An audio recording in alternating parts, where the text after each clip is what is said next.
اللہ نے سارے نبیوں میں سب سے اعلیٰ، سب سے افضل، سب سے برتر، سب سے خوبصورت جناب رسول اللہ صلی اللہ تعالی علیہ وسلم کی ہستی کو پیدا فرمایا، اور سارے عالم کے انسانوں کے لیے نبی کا اعلان فرمایا کہ قل یا ایھا الناس انی رسول اللہ الیکم جمیعا، اب میں تم ساری دنیا کا رسول بن کے آیا ہوں۔ آپ کا ظاہر بھی اتنا خوبصورت اور آپ کی زندگی بھی خوبصورت۔ میں آپ کو اللہ کے نبی کا حلیہ بتاتا ہوں۔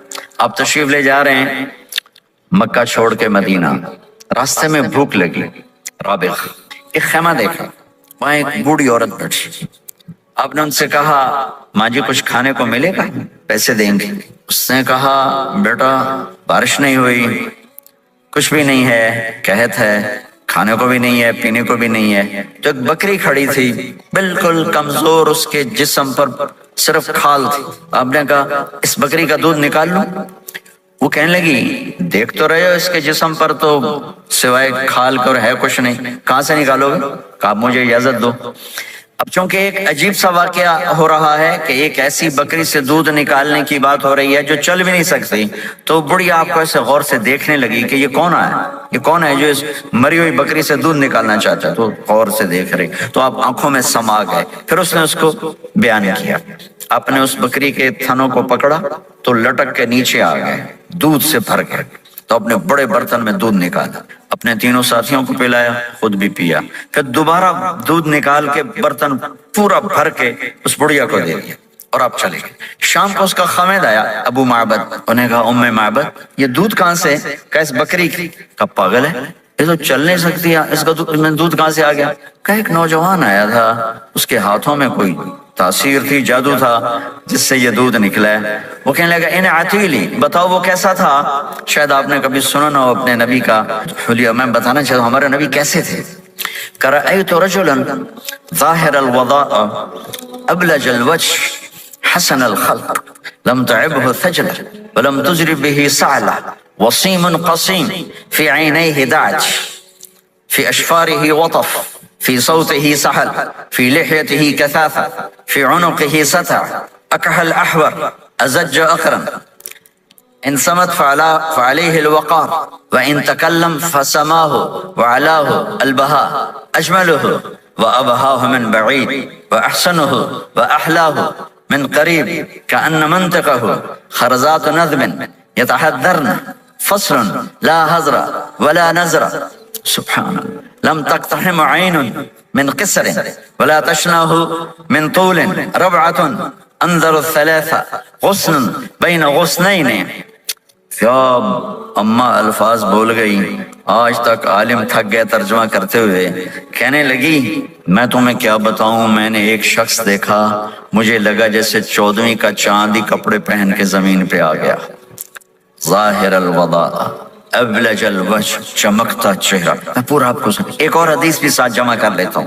عظیم الہامہ، خوبصورت سر، بڑا شدید سواد الشعر، سیاہ کالے بال، عظیم الہامہ سر خوبصورت گولائی میں، واسع الجبین کھلا ماتھا، ازہر اللون کلیوں جیسا خوبصورت رنگ چمکتا ہوا، پھول میں چمک تھوڑی ہو جاتی، کلی میں زیادہ ہوتی، کلیوں جیسا رنگ چمکتا ہوا، ازج الحواجب، یہ بڑے خوبصورت گول، وہ آج کل کیسے یہ پر پینسلیں لگا لگا لگا کے بیچاریاں یہاں تک لے جاتی ہیں، اور پھر پینسل کا رنگ اتر جاتا ہے، پھر اندر سے وہی عجیب و غریب نظر آنے لگتا ہے۔ تو میرے نبی کی اللہ نے ایسے خود بنا دی، ایسے پورے چلتی ہوئی یہاں تک آتی تھی، من غیر قرن، یہاں بال نہیں تھے، یہاں یہ جگہ خالی تھی، جن کے ہوتے ہیں وہ بیچاری یہاں سے نکال نکال نکال ہائے ہائے بھی کرتے ہیں اور نکالتے بھی ہیں۔ من غیر قرن، یہاں بال نہیں تھے، بینہما عرق یدرہ الغضب، یہاں ایک وین تھی، وین، جب آپ کو غصہ آتا تھا تو آپ غصے کو برداشت کرتے تھے، نکالتے نہیں تھے، برداشت کرتے تھے، تو وہ یہاں ایسے ایسے ایسے ایسے ایسے ایسے حرکت کرنا شروع کر دیتی تھی، تو اس سے پتہ چلتا تھا کہ اللہ کے نبی غصے میں بیٹھے ہوئے ہیں۔ فی عینیہ دعج، آنکھ بڑی خوبصورت، موٹی، سیاہ، اشکل، لمبی، اہدب، یہ بال بڑے لمبے، اکحل، بغیر سرمے کے سرمہ لگا ہوا، انجل، ابرج، اہدب، احوج، ادعج، اکحل، یہ سب نام میرے نبی کی آنکھوں کے ہیں کہ اللہ نے ایسی خوبصورت آنکھ کائنات میں اور کسی کو نہیں تھی۔ حسین آنکھ تھی، اس میں باریک سرخ دھاریاں تھی اور سیاہی سیاہ تھی، سفید ہی سفید تھی. جب آپ آنکھ اٹھا کے کسی کو دیکھتے تھے کوئی آپ کی آنکھوں میں آنکھیں نہیں ڈال سکتا، سب ایسے ہو جاتے تھے. اس لیے میرے نبی یوں نہیں دیکھتے تھے، لوگ ایسے دیکھتے تھے.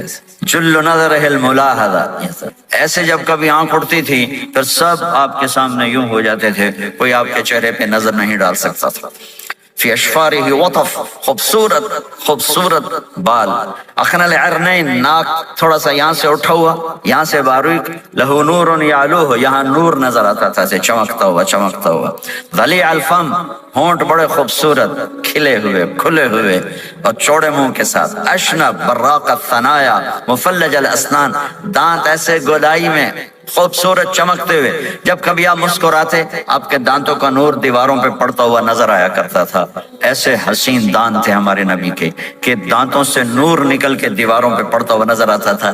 یہ 4 دانتوں میں تھوڑا فاصلہ تھا، باریک سا فاصلہ تھا، اس میں سے ایسے روشنیاں نکلتی تھی آپ کی مسکراہٹ کے دوران. سہل الخدین، یہ گال آپ کے نہ ایسے نیچے کہ کمزور ہوں، نہ ایسے ابھرے ہوئے کہ برے نظر آئیں. کف اللحیہ، داڑھی بڑی خوبصورت گھنی نیم گھنگریالے، اور داڑھی میں سر میں 14 سفید بال تھے اور ایک روایت میں 20 سفید بال تھے. اور کأن عنقہ جید دمیہ، اور آپ کی یہ گردن مبارک سراہی کی طرح لمبی اور خوبصورت گولائی میں، جیسے کسی نے گھڑ کے آپ کی گردن کو بنایا ہوا ہو. اور آواز میں جادو، فی صوتہ سحل، آواز میں جادو، آواز میں کشش، آواز میں گرفت. طفیل بن عامر ایک بڑے عرب سردار ہیں، وہ مکے میں آئے. لوگوں نے کہا ایک جادوگر ہے جس کو سناتا ہے اس کا ہو جاتا ہے، تم اس کی نہ سننا. انہیں ڈر کے اپنے کان میں روئی ڈال لی کہ میں سنتا ہی نہیں. طواف کر رہے تھے، آپ پہ نظر پڑی، آپ نماز پڑھ رہے تھے ایک طرف کھڑے ہو کر، تو نظر پڑی تو کھچ گیا دل. تو کہنے لگے من ہوا، یہ کون ہے؟ تو مکے والوں نے کہا ہوا یہ وہی جادوگر ہے. تو طفیل کہنے لگے میری جی میں آیا، تو اتنا بڑا سمجھدار آدمی ہے، یہ اتنا خوبصورت انسان میرے خیال میں جادوگر نہیں ہو سکتا. میں اس کی سنتا ہوں، اگر اچھی بات ہوگی تو لے لوں گا، غلط ہوگی چھوڑ دوں گا. تو طواف پورا کر کے آپ کے پاس آ کے بیٹھ گیا. آپ نے سلام پھیرا تو طفیل کہنے لگا ما تقول یا محمد، کیا کہتے ہو محمد، کچھ سناؤ. تو آپ نے چند جملے بولے، ان الحمد للہ احمدہ واستعینہ واؤمن بہ واتوکل علیہ من یہدہ اللہ فلا مضل لہ ومن یضللہ فلا ہادی لہ. تو تڑپ گئے. میرے آپ کے لیے کوئی کشش نہیں ان کلمات میں ترجمہ بھی کر دوں تو کوئی کشش نہیں، لیکن وہ عرب سمجھنے والے وہ کہنے لگا اعد فقط بلغنا قاموس البحر، ارے ذرا دوبارہ سنانا، تیرے ایک جملے نے 7 سمندر کا پانی پی لیا ہے.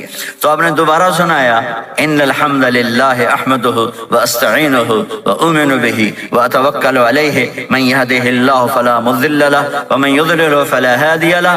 تو کہنے لگا مجھے کلمہ پڑھا دے. آواز میں ایک کشش تھی، جو سنتا تھا وہ کھچ جاتا تھا. خوبصورت آواز، بعید ما بین المنکبین، چوڑی چھاتی کھلی چھاتی، عریض الصدر چوڑا سینہ، سواء البطن والصدر، سینہ اور پیٹ برابر. میں معذرت سے کہتا ہوں کتنے خواتین بھی مرد بھی، آپ سجے پاسے پیٹ کھبے پاسے، آپ کھبے پاس پیٹ کھبے پاسے، آپ سجے پاسے، دیکھتے ہیں وہ ادھر ہو تو پیٹ ادھر ہو جاتا ہے، ادھر ہو تو پیٹ ادھر ہو جاتا ہے. جو ہنستے میں پیٹ ہے کرتا ہے زبان سے نہیں، وہ پیٹ سے ہنستے گڑ گڑ گڑ گڑ گڑ گڑ گڑ.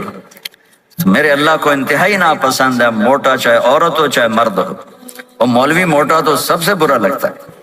بھائی احتیاط سے کھاؤ، اللہ تعالیٰ نے کھانے کے لیے نہیں پیدا کیا ہے، اللہ نے کسی کام کے لیے پیدا کیا ہے. تو کھانے پینے کا وقت اللہ نے آگے رکھ دیا ہے، خوب ڈٹ کے کھا لینا، حلال بھی کھاؤ احتیاط سے بھی کھاؤ. کلوا واشربوا ولا تسرفوا.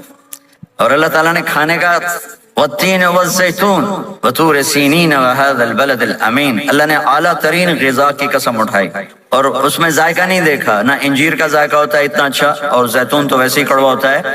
تو یہ اللہ تعالیٰ سموسے پکوڑے کی قسم بھی کھا سکتا تھا، مجھے سموسے کی قسم، مجھے پکوڑے کی قسم. تو اللہ نے ہمیں کھانے کا سلیقہ بتایا، طریقہ بتایا کہ اپنے یہ بوفے نہ کرو. بوفے 50 چیزیں پلیٹ میں ڈالنی ہیں اور پھر لگے ہیں جانوروں کی طرح کھاتے ہی جا رہے ہیں. میرے نبی سے ایک وقت میں 1 سالن کھاتے تھے، 1 2 کبھی نہیں کھائے، 1. اور زندگی بھر میرے نبی نے باسی کھانا نہیں کھایا، صبح کا پکا شام نہیں کھایا، شام کا پکا صبح نہیں کھایا، صرف ایک دفعہ حج کے موقع پر ام ہانی حضرت علی کی بہن مکہ میں، ان کے گھر باسی روٹی کے 2-4 لقمے لیے، ورنہ صبح کا پکا ہوا شام نہیں کھاتے تھے، یا تازہ یا فاقہ، تمہاری طرح نہیں 8 دن کا پکا کے فریج میں ٹھوک دیتا ہوں، کڈی رکھو تو کھاتی رکھو، یہ کیا ہے؟ یہ بھی کوئی 8 دن کا پکا کے کٹھے ہی ٹھوک دیا اندر، اب نکال کے بیگم اپنے ٹائم پہ گرم کر کے کھا رہی، میاں صاحب اپنے ٹائم پہ گرم کر کے کھا رہے ہیں، اب پہ برتن صاف کیتی جاندے نا، اب پہ کینیڈا، مطلب پتہ نہیں کیا پڑا کینیڈا۔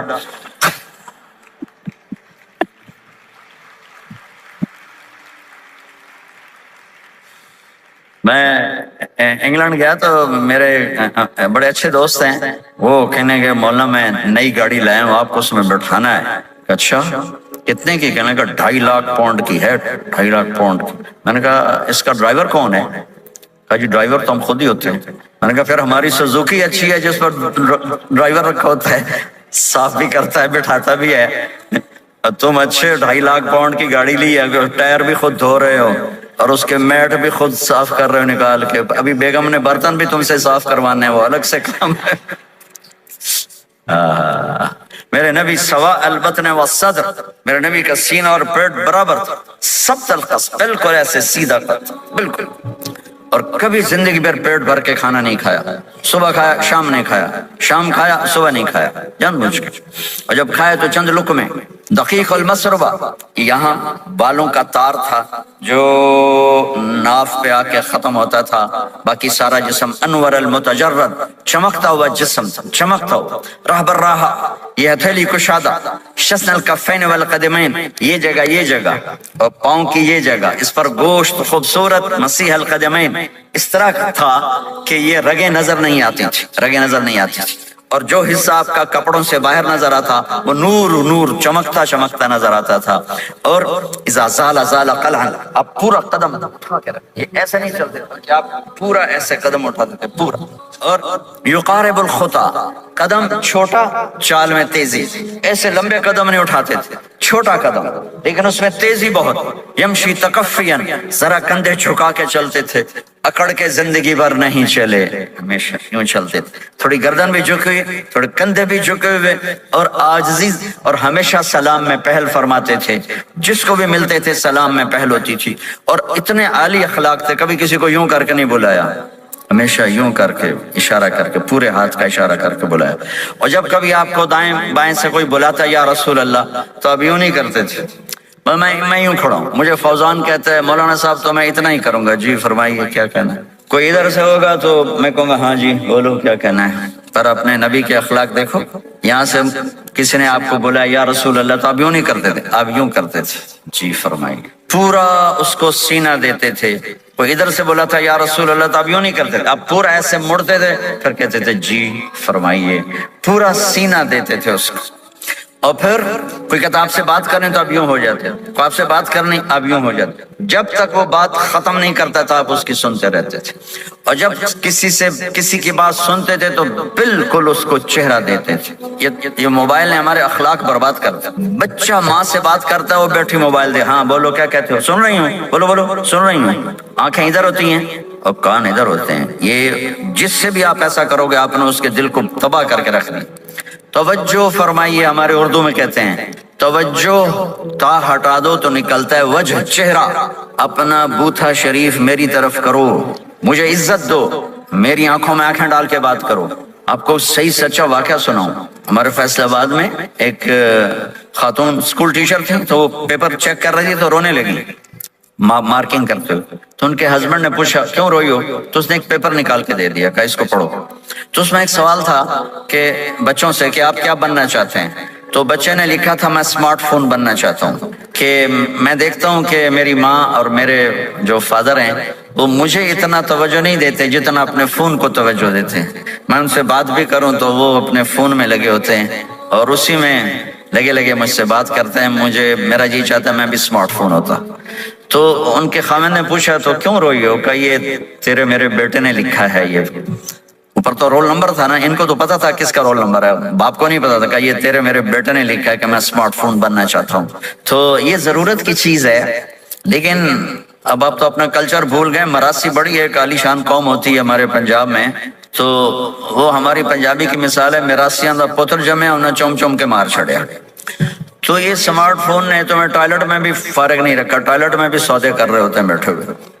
تو ہر چیز کی ایک ترتیب ہے. میرے نبی جب کسی کی سنتے تھے تو پوری طرح متوجہ ہوتے تھے, چھوٹے کو بھی عزت دیتے تھے, بڑے کو بھی عزت دیتے تھے. تو میرے اور اللہ کے درمیان جناب رسول اللہ صلی اللہ تعالی علیہ وسلم کی ہستی یہ واسطہ ہیں, یہ رابطہ ہیں کہ مجھے اپنی زندگی میں ڈھلنا ہے اس محبوب کے طریقے میں جس سے میرے اللہ نے پسند کیا. فلا وربک یہ قرآن کی پہلی قسم ہے, والعصر یہ قرآن کی آخری قسم ہے. فلا وربک لا یؤمنون حتی یحکموک فیما شجر بینہم ثم لا یجدوا فی انفسہم حرجا مما قضیت ویسلموا تسلیما. مجھے قسم ہے میرے محبوب آپ کے رب کی. سبحان, یہ قرآن کی سب سے خوبصورت قسم ہے اور اظہار محبت میں سب سے عالی شان قسم ہے کہ اللہ تعالیٰ یوں کہہ رہا ہے, اے میرے محبوب مجھے آپ کے رب کی قسم. خود ہی قسم اٹھاتا ہے اور انداز ایسا ہے جیسے قسم اٹھانے والا کوئی اور ہے اور رب محمد کوئی اور ہے. یہ اظہار محبت کی آخری شکل ہوتی ہے کہ قسم اٹھانے والا اپنے آپ کو دو بنا دے. مجھے آپ کے رب کی قسم. کینیڈا والوں کو بتا دیں جب تک آپ کے طریقوں پر نہیں آئیں گے میں انہیں قبول نہیں کروں گا. اللہ کے نبی کو راضی کرنا, ان کے خوشی کو حاصل کرنا. ایک صحابی آئے, یا رسول اللہ میرا پڑوسی ہے, اس کی کھجور ایسے ہو کر میرے گھر کے صحن میں اس کے چند آتے ہیں شاخیں, جب پھل لگتا ہے تو وہ گر جاتا ہے تو میرے بچے اٹھاتے ہیں تو وہ ادھر سے دوڑ کے آتا ہے, ان کے منہ سے کھجور نکال لیتا ہے. آپ اسے کہیں کہ بچوں پہ اتنی سختی نہ کریں. آپ نے اسے بلایا, وہ منافق تھا, آپ نے اسے بلا کر کہا کہ یہ کھجور مجھے دے دو اور اس کے بدلے جنت میں مجھ سے ایک کھجور لے لو. وہ کہنے لگا یا رسول اللہ یہ مجھے اور میرے بچوں کو بڑی پسند ہے, کوئی اور ہوتی تو میں دے دیتا. اب چپ ہو گئے, وہ چلے گئے. ایک صحابی بیٹھے تھے ابو الدحدہ, یا رسول اللہ میں لے دوں, مجھے آپ وعدہ کرتے ہیں, مجھ سے وعدہ کرتے ہیں آپ مجھے جنت میں لے کر دیں گے؟ آپ نے کہا ہاں. تو پیچھے پہنچ گئے. کہنے لگے بھائی کھجور کا سودا کرو. جاؤ جاؤ, میں نے اللہ کے نبی کو نہیں بیچی, تمہیں کیسے بیچ دوں؟ کہنے لگے جو تیرے منہ میں آتا قیمت مانگو. کہنے لگا اپنا باغ مجھے دے دے, کھجور لے لے. باغ میں 600 کھجوریں تھیں. تو کہنے لگا پکی بات ہے, کہ چلو باغ تیرا کھجور میری. انہوں نے کہا ٹھیک, مجھے اور کیا چاہیے. 600 کھجوروں کا باغ. دوڑے دوڑے آئے, یا رسول اللہ میں نے کھجور خرید لی, آپ اب اس کو دے دیں. ہم نے کہا انہیں مجھے تو دینی, تمہیں کیسے دے دی؟ کہا جی میں نے پورا باغ دے دیا اور کھجور اس سے لے لی 600 کھجوروں کا. آپ نے کہا ہمارا پچھلا سودا کینسل, پہلے تھا ایک کھجور لے کر دوں گا, اب تیرا میرا سودا یہ ہے کہ تیرے لیے جنت میں بے شمار باغات بھی مل گئے اور تیرے لیے گھر بھی تیار ہو گئے. کم من عزق رداہا ودار فیاہا لأب الداہداہا. انہوں نے وہیں سے چھلانگ لگائی اور دوڑے دوڑے باغ گئے, اندر نہیں گئے, باہر سے کھڑے ہو کر کہا ام الدہدہ باہر آ جاؤ, ہم نے یہ باغ اللہ اس کے رسول کو دے دیا. یہ میرے عزیزو جہاں بھی رہو محمد مصطفیٰ صلی اللہ علیہ وسلم کی مبارک اور پاکیزہ زندگی کو اپنا ساتھی بنا لو, تو یہ جہان بھی آپ کا ہے, وہ جہان بھی آپ کا ہے. کوئی مشکل زندگی نہیں ہے, چند فرائض ہیں, 5 وقت کی نماز ہے, کیا زور لگتا ہے, کتنی دیر لگتی؟ 5 وقت نماز میں کتنی دیر لگتی؟ اور مسافر ہو تو آدھی ہو جاتی. روزہ سال کے بعد آتا ہے, آپ کے تو روزے ٹھنڈے ہوتے ہیں, چلو لمبے ہوتے ہیں لیکن ٹھنڈے ہوتے ہیں, ہمارے روزے تو بڑے گرم ہوتے ہیں, وہ بھی سال کے بعد ہے. اس میں بیمار ہو جاؤ تو معاف ہے, سفر میں ہو تو معاف ہے, بعد میں رکھ لینا. زکوٰۃ وہ مالدار پر ہے, حج مالدار پر ہے, غریب پر نہ زکوٰۃ ہے نہ حج ہے, تو پیچھے صرف ایک نماز رہ جاتی. نماز ایک ایسی دولت ہے جس کے بارے میں کوئی گنجائش نہیں ہے کہ اسے ہر حال میں ادا کرو. اگر اس میں کوئی گنجائش ہوتی تو مجھے میدان کربلا میں میرے نبی کے نواسے کی جب گردن اڑائی جا رہی تھی اور نماز کا ٹائم ہوا ہے تو آپ نے کوفے والوں سے کہا تھوڑی دیر رک جاؤ, مجھے نماز پڑھنے دو. تو انہوں نے کہا ہم نماز پڑھنے کے لیے جنگ نہیں روکیں گے. تو آپ نے فرمایا پھر ہم نماز نہیں چھوڑیں گے. آپ نے آدھوں کو لڑائی پہ لگا دیا اور آدھوں کے ساتھ مل کر آپ نے نماز ادا فرمائی. پھر ان کو لڑائی پہ لگا دیا اور پہلوں کو کہا نماز پڑھنے کو, اور عصر سے پہلے سب کے سر کٹ کے نیزوں پہ چڑھ گئے. تو ایک نماز ایسی چیز ہے, بہت بڑا مجمع اہل ایمان کو, نوجوان بھی ہیں, بچے بھی ہیں, بچیاں بھی ہیں, خواتین بھی ہیں, حضرات بھی ہیں. میرے نبی کی زندگی میں نماز, میرے نبی جب دنیا میں تشریف لائے اور لیڈی ڈاکٹر ہی کہہ لو، دائی شفا بنت اسد، انہوں نے آپ کو ماں کے پہلو میں لٹایا تو آپ نے ایک دم ایسے کروٹ بدلی اور سجدے میں لمبا سجدہ کیا، پھر اس کے بعد سر اٹھا کے یوں کیا اور اس ہاتھ کا سہارا لے کر اس ہاتھ کو یوں اٹھایا اور ایسے انگلی کو کیا تو ایک پورے عالم میں نور ہی نور پھیل گیا اور آپ گرے، اور پھر اس بچہ جیسے ہوتا ہے ویسے آتے ہی اعلان کیا کہ میں سجدے لے کر آ رہا ہوں، اور جب آپ دنیا سے جا رہے تو آپ نے کہا نماز نماز نماز نماز نماز نہ چھوڑنا۔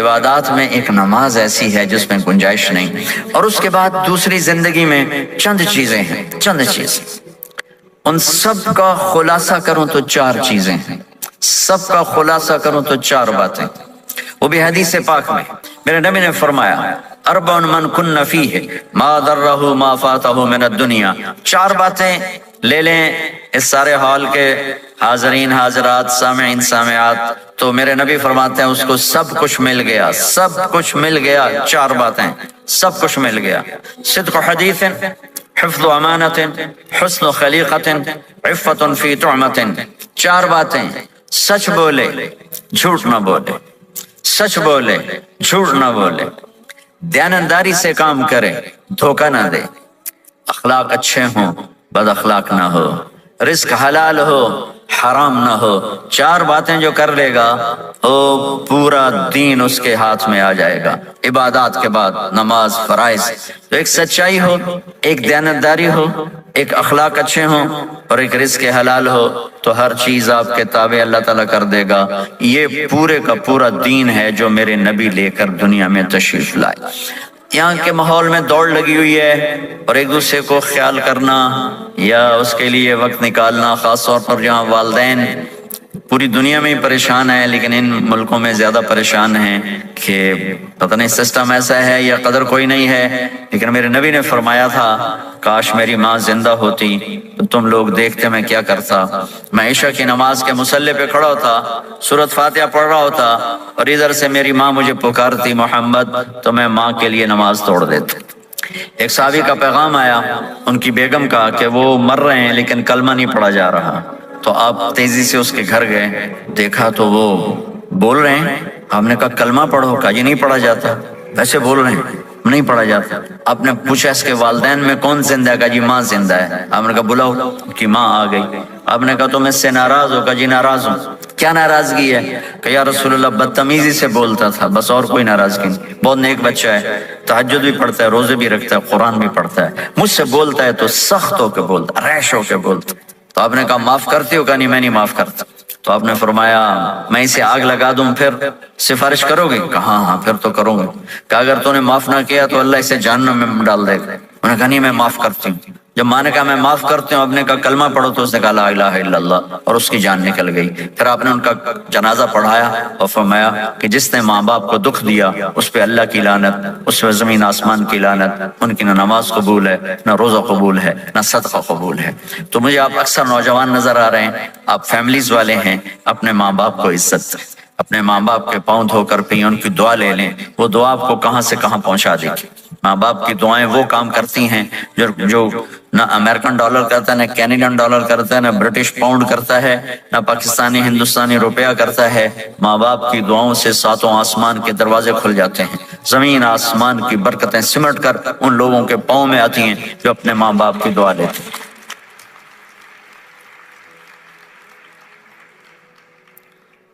ایک دفعہ موسیٰ علیہ السلام نے کہا یا اللہ میرا جنت کا ساتھی کون ہے؟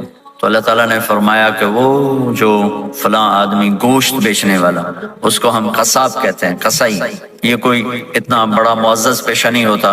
تو موسیٰ علیہ السلام بڑے حیران ہوئے کہ میرا ساتھی گوشت بیچنے والا، تو اس کو دیکھنے چلے گئے۔ دیکھا تو ایک عام آدمی جیسے گوشت بیچ رہا ہے، ایسے ہی سارے بازار میں بیٹھا ہوا، دوسرے بھی بیٹھے ہوئے۔ جب شام ہوئی اس نے تھیلے میں گوشت کا ٹکڑا ڈالا اور گھر گیا، تو موسیٰ علیہ السلام بھی ساتھ گئے۔ تو اس نے جا کر گوشت کو کاٹ کے ہانڈی میں چڑھایا، آٹا گوندنے لگا، آٹے کو رکھ دیا، پھر سالن تیار کیا، پھر روٹی تیار کی۔ ایک عورت بوڑھی یوں کر کے چارپائی پہ لیٹی ہوئی تھی، اس کو ہلایا جلایا، ماں جی اٹھ کے بیٹھ گئی۔ تو اس کو ہاتھ کا سہارا دے کے کھانا کھلایا، اپنے ہاتھوں سے کھلایا۔ کھلاتا رہا کھلاتا رہا۔ جب اس نے کہا بس تو اس نے اس کا منہ صاف کیا، کلی کرائی۔ جب وہ لیٹنے لگی تو کچھ بولی، تو موسیٰ علیہ السلام دور کھڑے تھے، سمجھے نہیں کہ یہ کیا بول رہی۔ تو موسیٰ علیہ السلام نے پوچھا یہ کیا کہہ رہی تھی؟ وہ کہنے لگا حضور کیا بتاؤں کیا کہہ رہی تھی، جب بھی اس کی خدمت کرتا ہوں تو یہ مجھے دعا دیتی ہے کہ اللہ تجھے جنت میں موسیٰ کا ساتھی بنائے، تو میں تو غریب کسائی ہوں، موسیٰ تو بہت بڑا نبی ہے۔ تو موسیٰ علیہ السلام نے فرمایا تیری ماں نے تیرا کام کر دیا ہے، تیری ماں نے تیرا کام کر دیا ہے۔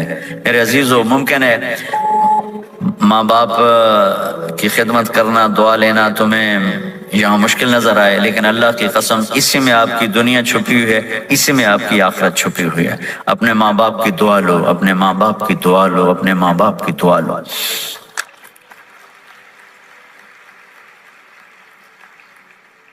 دوسرا رشتہ ہے یہاں خاوند اور بیوی کا۔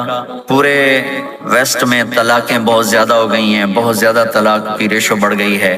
یہ سب سے خوبصورت رشتہ ہے، سب سے عالی شان رشتہ ہے، اور اللہ کے نبی نے فرمایا سب سے بہترین انسان وہ ہے جو بیوی کے ساتھ اچھا سلوک کرتا ہو۔ اور آپ کو ایک عجب حدیث سناؤں، سب سے پہلے جو چیز قیامت کے دن میری نیکیوں اور برائیوں کو تولنے کے لیے جب اللہ ترازو لگائے گا تو سب سے پہلے جو چیز تولنے میں رکھی جائے گی وہ میرا بیوی کے ساتھ سلوک تولا جائے گا، اور بیوی کا خاوند کے ساتھ سلوک تولا جائے گا۔ یہ وہ رشتہ ہے جس کو سب سے پہلے جنت میں بنیاد رکھی گئی۔ اللہ نے آدم اور حوا کا نکاح پڑھا کر انہیں خاوند اور بیوی کے رشتے میں جوڑا، اور یہی رشتہ جنت میں جا کے آخر میں بھی یہی رشتہ ہے، وہ خاوند اور بیوی کا رشتہ ہے۔ میرے نبی نے 11 شادیاں کی، اللہ کی قسم صرف ہمیں زندگی سمجھانے کے لیے کی کہ گھر میں زندگی کیسے گزاری جاتی ہے۔ نماز کے لیے 1 لوٹا پانی چاہیے، 10 منٹ چاہیے، لیکن گھر میں اچھے اخلاق کے لیے بہت بڑا ظرف چاہیے۔ بیوی کے اخلاق و خاوند کے لیے، خاوند کے اخلاق و بیوی کے لیے، یہ اتنا خوبصورت رشتہ ہے، اتنا بنیادی رشتہ ہے کہ تمام رشتے اس کے سامنے چھوٹے پڑ جاتے ہیں۔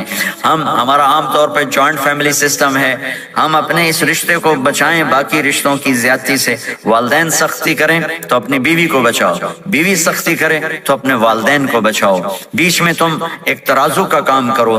ہم اپنے گھر کو خوبصورت بنانا چاہتے ہیں تو جو ڈالر سے نہیں خوبصورت ہوگا، یہ آپ کے اخلاق سے خوبصورت ہوگا۔ ایک میٹھا بول وہ بیوی کے دل کو خرید لیتا ہے، ایک میٹھا بول وہ خاوند کے دل کو خرید لیتا ہے۔ ایسی اولاد کے ساتھ بھی وہ شدت اور سختی نہ ہو، بلکہ نرمی کا معاملہ ہو، پیار محبت کا معاملہ ہو۔ میرے نبی نے حسن حسین کے ساتھ 7 سال گزارے، آپ نے ایک نصیحت نہیں کی، ان کے ساتھ کھیلتے تھے، ان کو ٹائم دیتے تھے، اس طرح صفات منتقل ہوتی چلی گئیں۔ یہ چند چیزیں ہیں، ان کو کرتے کرتے دنیا سے چلے گئے تو دنیا بھی آپ کی ہے اور آخرت بھی آپ کی ہے۔ اور میں اپنی بات ختم کرنے سے پہلے،